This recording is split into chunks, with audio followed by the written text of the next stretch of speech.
y eso termina desplazando la masa cerebral hacia el otro lado, produciendo a veces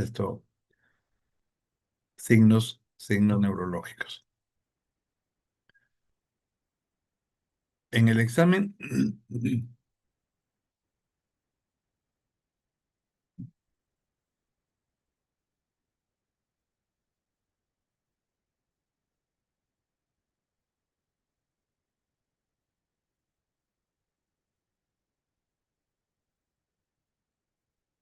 en el examen macroscópico, el hematoma subdural agudo aparece como una acumulación de sangre, ¿no? Recién coagulada a lo largo de la superficie encefálica, sin extensión en las profundidades de los surcos. Típicamente la hemorragia venosa es autolimitada con el tiempo y se observa la descomposición y organización del hematoma. Ahí pueden ver la imagen, ¿no? Ahí ven la dura madre y aquí la zona del encéfalo, ¿no? Con su capa ahí que está protegiendo, que era aracnoides, y la zona de hemorragia que vendría a ser por la zona subdural. Entonces ahí se pueden formar hematomas. Esto generalmente ocurre con la siguiente secuencia. Lisis del coágulo, aproximadamente una semana. Crecimiento de fibroblastos desde la superficie dural hasta el hematoma, que se puede dar en 2 semanas. Y el desarrollo precoz del tejido conjuntivo y alenizado que dura 3 meses.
Tráeme unos, si te alcanza por unos seis de una vez.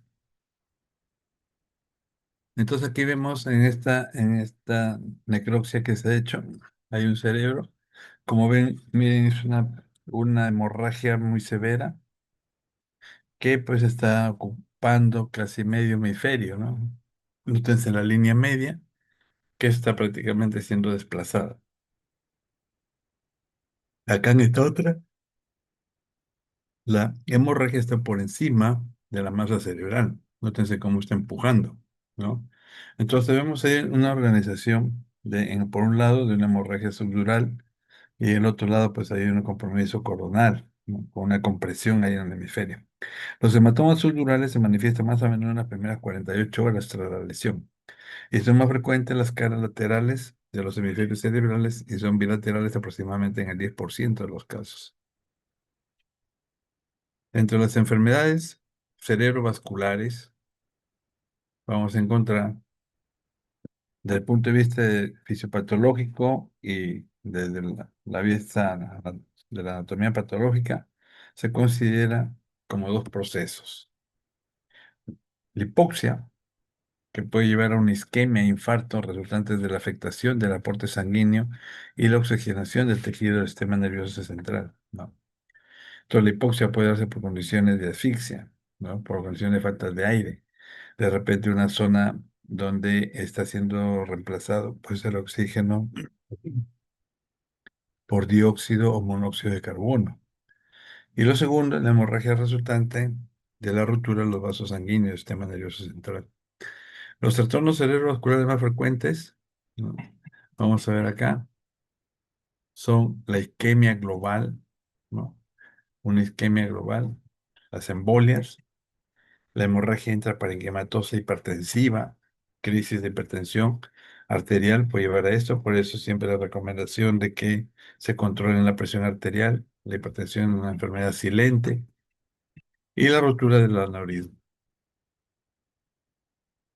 Así también podemos tener por acá, el encéfalo requiere un aporte constante de glucosa y oxígeno que son liberados por la sangre.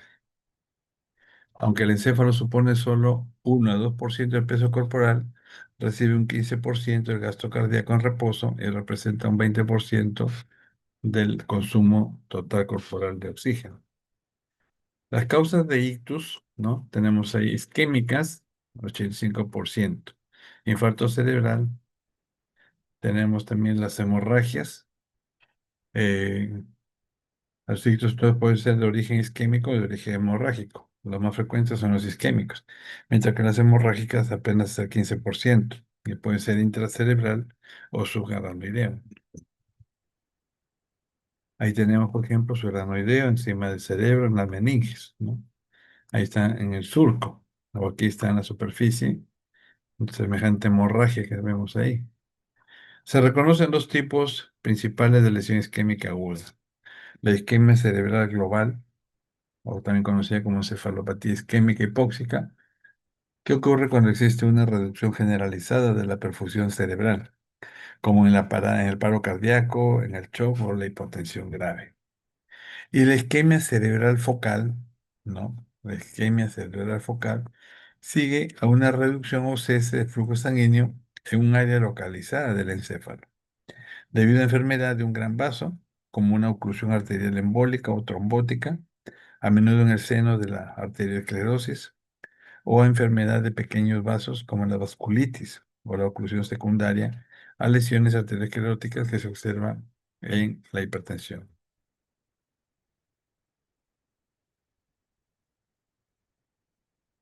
Aquí es posible observar áreas delimitadas de un infarto, ¿no? Que se observan esas zonas pálidas, ¿no? Zonas con necrosis ya. Y en la sustancia blanca subyacente, las áreas de infarto se muestran más bien con la tinción de la mielina, ¿no? Como que es en la parte pálida hacia abajo. Y ahí se pueden observar la lesión isquémica aguda, causa eosinofilia difusa de las neuronas que están empezando ya a retraerse, ¿no? Aquí en esta imagen, por ejemplo, vemos la infiltración de un infarto cerebral por neutrófilos, ¿no? Empiezan los neutrófilos, dado que empieza a observarse cambios vasculares, así como el desplazamiento de células. Entonces ahí vemos los neutrófilos comienzan en los bordes de la lesión, donde el aporte vascular se ha conservado intacto. Después de aproximadamente 10 días, un área de infarto se caracteriza por la presencia de macrófagos y gliosis reactiva circundante. Los pequeños infartos intracorticales antiguos se observan como áreas de pérdida de tejido con gliosis residual. Y vemos ahí las neuronas necróticas y neuronas normales. Ahí también para comparar, neuronas necróticas, acá, como veían, citoplasma pálido. Aquí han perdido citoplasma y el núcleo está en degeneración. Y acá todavía están las neuronas normales, ¿no? Con sus prolongaciones citoplasmáticas. Ahí se pueden ver los núcleos endoteliales que están tumefactos. Hay proliferación endotelial. Células endoteliales, ahí se muestran dos capilares en un área aumentada por células en número. Ahí hay una tumefacción nuclear. Y hay aquí una concentración de cromatina. Aquí también pueden verse la dispersión de células, se miden alrededor, ya está en necrosis. Aquí para ver la proliferación endotelial, ¿no?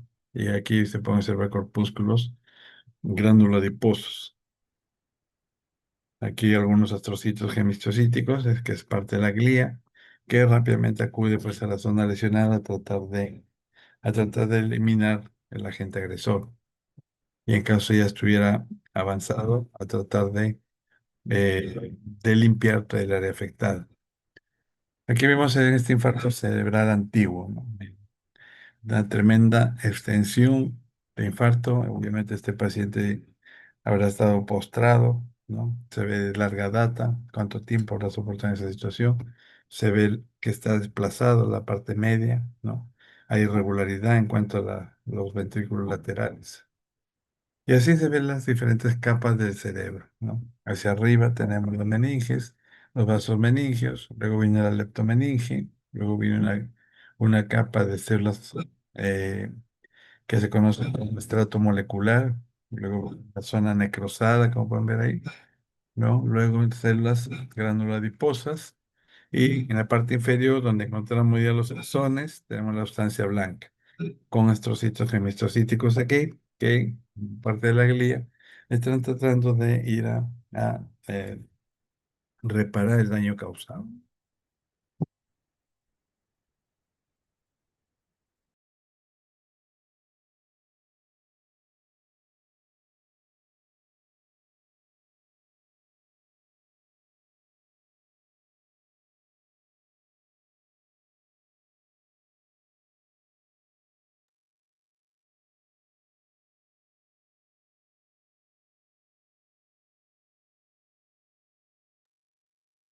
Entonces, como ven, toda esta área está siendo necrosada, ¿no? ¿Por qué? Por la lesión vascular que ha producido isquemia, a no llegar sangre y no puede nutrirse esa zona. Ahí podemos ver como consecuencia también los cambios celulares. Hay un núcleo excéntrico, se observa un citoplasma abundante, incluso hialino, sobre sus prolongaciones citoplasmáticas, ¿no? De las células neuronales. Aquí vemos los lípidos, miren ahí, los macrófagos, ¿no? Los macrófagos están eliminando y los lípidos, los cuales los fagocitan, y también pueden eliminar sangre cuando hay, como ven acá. Ahí ven fagocitando hemosiderina, que es la hemorragia antigua, que se encuentran ahí tratando de limpiar toda esa zona hemorrágica. Aquí a mayor aumento para ver esos gránulos de hemosiderina. La mayoría de las oclusiones trombóticas, la mayoría de las oclusiones trombóticas se deben a arteriosclerosis, ¿no? Arteriosclerosis, las localizaciones más frecuentes de trombosis primaria, causante del infarto cerebral, son la bifurcación carotidia a nivel del cuello, el origen de las arterias cerebrales media y los dos extremos de la arteria basilar. También puede verse en malformaciones vasculares, ¿no? Las malformaciones vasculares del encéfalo se clasifican en cuatro grupos principales. Pueden ser malformaciones arteriovenosas, malformaciones cavernosas, telangiectasias capilares y angiomas venosos. Todos ellos en un momento dado hay un incremento de la presión sanguínea y pueden romperse, causando hemorragia interna cerebral y muerte súbita. De estos, los dos primeros, tanto las malformaciones arteriovenosas como las cavernosas, son los tipos asociados con riesgos de hemorragia, ¿no? Y de desarrollo de síntomas neurológicos. Y ahí tenemos el polígono de Willis, viendo ahí las arterias anteriores, media y posterior, y su localización predominante en cuanto a la formación de aneurismas, ¿no? Esos aneurismas pueden ser causa de muerte, ¿no? Muerte súbita por ruptura de las mismas. Ahí tenemos en esta necrosis un aneurisma, sí, en la base del encéfalo diseccionada, ¿no? Está ahí disecada, mostrando el aneurisma del polígono. Aquí ya se ha sacado la trama vascular y se ve eh, el aneurisma arterial, ¿no? Aquí un corte histológico, se ve todo el entorno, ¿no? Ve todo el entorno. Y hay sección a través de una aneurisma sacular que muestra la pared del vaso fibrosa y alenizada. Y ahí tienen las extensas áreas de hemorragia, ¿no? Hemorragia y necrosis. Ahí pueden separar con otras tinciones. Ese, por ejemplo, son el estómago. Las malformaciones arteriovenosas que terminan rompiéndose, provocando hemorragias masivas. Y muerte súbita, obviamente, ¿no? La isquemia e infarto cerebral. Como dijimos, hay mecanismos de hipoxia isquémica, ¿no? La lesión hipóxica va a provocar un aporte energético insuficiente, ¿no? Por lo tanto, las reservas metabólicas de las neuronas, que son pequeñas, por lo mismo que son sensibles pues, a la privación de energía. Estas situaciones se van a dar por falta de oxigenación sanguínea, una insuficiencia respiratoria grave, por ejemplo, ¿no? Como ocurrió en una pandemia, o una asfixia, o el hecho de que se respire dióxido de carbono o monóxido de carbono en su forma más grave. Puede deberse a la falta de flujo sanguíneo, que puede ser focal o generalizada. Puede deberse a una hipoglicemia intensa, en la que hay privación energética. La falta de sustratos energéticos va a producir la muerte de las neuronas. Y las neuronas más vulnerables son las células gigantes del hipocampo y las de la corteza cerebrosa, Purkinje, provocando pues sintomatología relacionada con la pérdida del equilibrio. La paralización irreversible del flujo sanguíneo produce infarto cerebral en el territorio irrigado o la arteria implicada. Un fenómeno importante.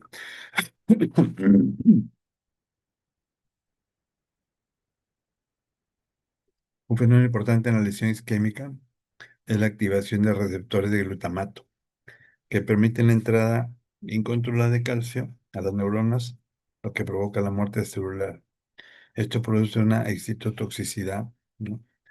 Denominador común de muchos tipos de muerte neuronal. Las enfermedades cerebrovasculares son la tercera causa más frecuente de muerte en los países occidentales. El síntoma más frecuente es un episodio repentino del déficit neurológico denominado ictus, producido en la mayoría de los casos por una hemorragia o infarto cerebral. Por definición, entonces, un infarto cerebral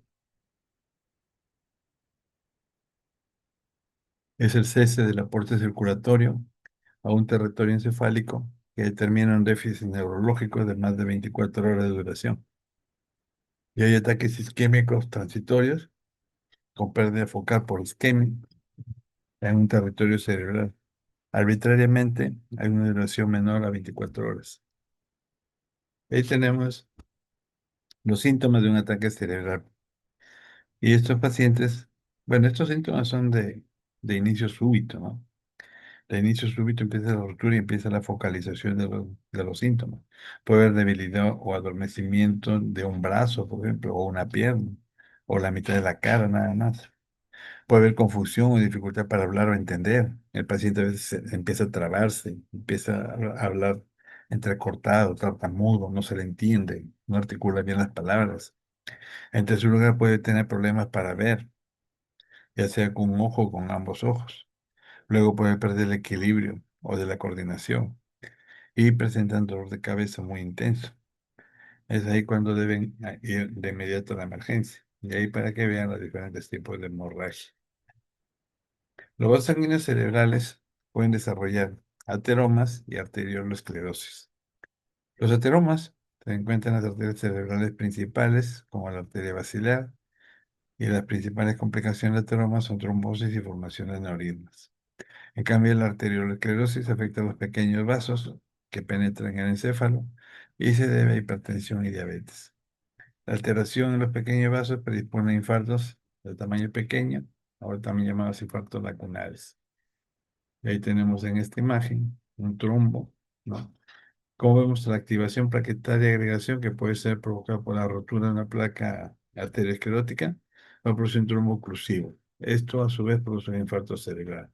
O de repente esa activación plaquetaria y agregación va a producir un trombo no oclusivo, siendo un episodio de ictus, ¿no? Entonces ahí puede generar un cuadro isquémico. Sin embargo, remiten al cuadro en 24 horas, pasando una recuperación y resolución y observando ese crecimiento de la placa. Este es un mecanismo fisiopatológico por medio del cual se producen los episodios de ictus y los infartos cerebrales isquémicos. Si se forma un trombo oclusivo, se producirá un infarto cerebral isquémico. Si se forma un trombo no oclusivo, ocurrirá un episodio de ictus. La formación de un trombo intraarterial, ¿no? Como se observa en la imagen, En la circulación cerebral es la responsable de producir un infarto cerebral isquémico. Muchos de estos pacientes experimentan episodios previos de ictus antes de que se produzca el infarto. Y ahí, como ven, el trombo se encuentra en la porción proximal de la arteria cerebral media.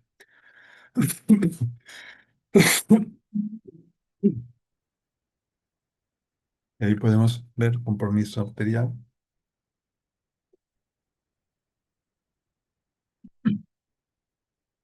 Ahí vemos una embolia. Es un segmento de trombo en la arteria cerebral media, transportado desde una arteria proximal o desde el corazón. En la otra vemos una trombosis, un trombo que obstruye ya la arteria cerebral media previamente lesionada. Y así es como se ve, ¿no? Viene el trombo, pero lo que pasa que aquí ya están con arteriosclerosis y ahí tiene su placa teромatosa. Entonces, al venir a pasar coágulo por ahí, rápidamente queda capturado, ¿no? Y formando, pues, una obstrucción. La esclerosis arterial también es otro de los padecimientos que puede llevar a una muerte súbita. Y ahí se pueden ver, bien, bien esas placas ateromatosas en el tronco basilar. El ictus es frecuente en la población en general. Afecta más o menos a unos 2.000, a unas 2.000 personas,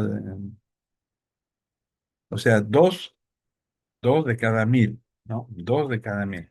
Es decir, 2 personas por cada 1.000 personas son las que se pueden afectar en la población general, sobre todo en pacientes de tercera edad. El diagnóstico clínico se define como instauración brusca de déficit neurológico focal no traumático que puede producir la muerte. Las causas pueden dividirse en dos grupos principales, que son las isquémicas y hemorrágicas, como ya dijimos. Hay 4 tipos de ictus isquémicos, ¿no? 4 tipos de ictus isquémicos. Las enfermedades de los grandes vasos que producen infartos regionales, los principales mecanismos son embolismo y trombosis de arterias cerebrales importantes. Los infartos corresponden a los territorios de estas arterias y sus ramas. Tenemos las enfermedades de los pequeños vasos, ¿no? Vasos pequeños, que producen microinfartos, conocidos como infartos lacunares. Esos pequeños infartos se conocen como infartos lacunares. Y eso se observa en pacientes con hipertensión y diabetes mellitus. Las principales localizaciones pueden ser la protuberancia y los ganglios basales.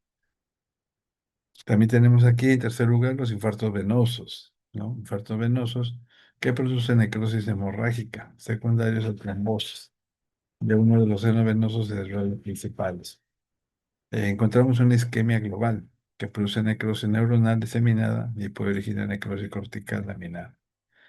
Y así podemos ver ahí, en la comunicante anterior, ahí con la cerebral anterior, carótida interna, todas las anastomosis, había se podrá ver. Y ahí una trombosis de la arteria basilar, justamente, ¿no? Ahí ya se abrió la arteria para ver justamente la ocupación por los coágulos. Y miren aquí, semejantes son las hemorragias que está empujando pues, el parénquima cerebral. Zona de necrosis y hemorragia. Ahí tiene. Y ahí en esta otra imagen, el lado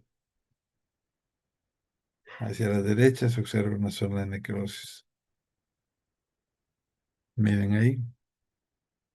Esa está en la parte occipital, una semejante caverna ahí, por un coágulo que está ocupando ahí ese espacio. Acá en este caso sigue ahí en la parte posterior y ahí visto desde la parte inferior, ¿no? Ahí nótese las arterias meningias y comparando ahí los dos hemisferios. Los infartos regionales de mayor tamaño dejan espacios quísticos llenos de líquido y rodeados por gliosis. Los infartos cerebrales grandes pueden producir la muerte por tumefacción, que provoca la herniación y compresión del tronco del encéfalo. Ahí pueden ver, miren esa zona lesionada. O acá en las zonas hemorrágicas. Hay zona extensa, necrosis y hemorragia. Y aquí para ver un infarto antiguo que está en ese proceso de cicatrización, ¿no? Con tejido fibroso. Ahí tenemos un infarto con una lesión quística. Y los infartos lacunares eh, se deben a arteriosclerosis de pequeños vasos. Son pequeñas zonas de infarto en forma de hendidura de un metro de menos de un centímetro de diámetro, ¿no? De menos de un centímetro de diámetro, y sobre todo se observa en pacientes con hipertensión y diabetes. Se debe a arteriosclerosis hialina, macroscópicamente suelen ser múltiples. Podemos ver en un corte macroscópico es una necrosis cavitada. Ahí está en laguna, como consecuencia puede las arterias perforantes. Ahí aparecen zonas irrigadas por ramas perforantes finas, ganglios basales, cápsula interna, tálamo, protuberancia. Clínicamente pueden ser asintomáticos o producir déficit neurológico restringido, monoparesias, y suelen consistir con infartos regionales secundarios a la enfermedad de grandes vasos. La necrosis laminar cortical se produce a causa de una falta de perfusión generalizada. Tras una falta generalizada de flujo sanguíneo, oxigenación como paro cardíaco, hipoglucemia intensa, intoxicación por monóxido de carbono, vemos que es una necrosis difusa de las neuronas de la corteza cerebral y los cambios se manifiestan 24 horas después del episodio causal. Se producen lesiones seminadas de la corteza cerebral con muerte de la mayoría de las neuronas corticales. Macroscópicamente, la corteza cerebral está atrofiada y la gran pérdida de axones hace que disminuya la sustancia blanca. El encéfalo se muestra tumefacto, con circunvoluciones ensanchadas, surcos estrechados. Los pacientes que sobreviven a una necrosis laminar global suelen presentar lesión cerebral grave y permanecen en estado vegetativo sin funciones corticales superiores. Ven ahí las hemorragias corticales, ¿no? Acá otra necrosis cortical y de los ganglios basales del tronco cerebral. Las alteraciones patológicas pueden ser alteraciones iniciales que se dan entre 12 a 24 horas y en donde se observa modificación de las células neuronales o neuronas rojas. Primero, una microvacuolización, luego eosinofilia del citoplasma, posteriormente epignosis nuclear y cariorexis. Es decir, se rompe la célula, ¿no? Entra en lisis. Lesiones similares posteriores se ven en los astrocitos y oligodendroglea. Y las alteraciones subagudas, que se observan 24 horas hasta 2 semanas, consisten en necrosis de tejido, macrófagos, proliferación vascular y gliosis reactiva. La reparación es a partir de las 2 semanas, se caracteriza por eliminación de todo el tejido necrótico, pérdida de estructura del sistema nervioso central, y en la corteza cerebral vemos la pérdida neuronal y la gliosis, que van a dar lugar a una destrucción desigual de la neocorteza, con preservación de algunas capas y afectación de otras, según un patrón que se le da nombre de necrosis pseudolaminar. Y así es como se puede ver, ¿no? Nótense ahí zonas de hemorragia en la parte anterior, ¿no? Ahí con zonas de isquemia, ahí igualmente, muerte celular con lisis. Lisis, y ahí algunas células ya tratando de eliminar el sangrado antiguo, ¿no? Ahí se ve granulosas adiposas de microglía en un área de infarto. Y ahí tiene. Ahí los macrófagos tratan de eliminar todo el área afectada. Aquí con lesión celular, hay lisis celular, y ahí con zonas de necrosis, ¿no? El infarto lacunar eh, lleva posteriormente a la acumulación de macrófagos, ¿no? Como se observa derrames, estos macrófagos empiezan a eliminar la hemosiderina. Aquí, pues, en esta criba, alrededor de pequeñas arterias, vemos un espacio perivascular ensanchado por la atrofia, justamente. Y hay una atrofia granular de la cerebral a lo largo del territorio limítrofe superficial, lo que es de aspecto granuloso en la corteza, como pueden ver, ¿no? Y aquí una zona hemorrágica en la parte del hemisferio derecho.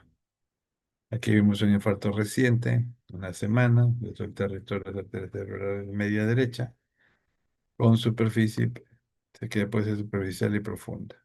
El territorio comprometido todavía muestra tumefacción y se haya todavía reblandecido. Aquí en este otro, para ver un infarto antiguo cavitado, superficial de la arteria cerebral. Que pueden ver la cerebral media. Y aquí en este otro, para ver el infarto de la cabeza núcleo caudado. Bien, esta es la primera parte que teníamos que ver. La próxima semana continuamos con la parte hemorrágica, aunque la isquémica está muy asociada. Bien, a ver, vamos a ver.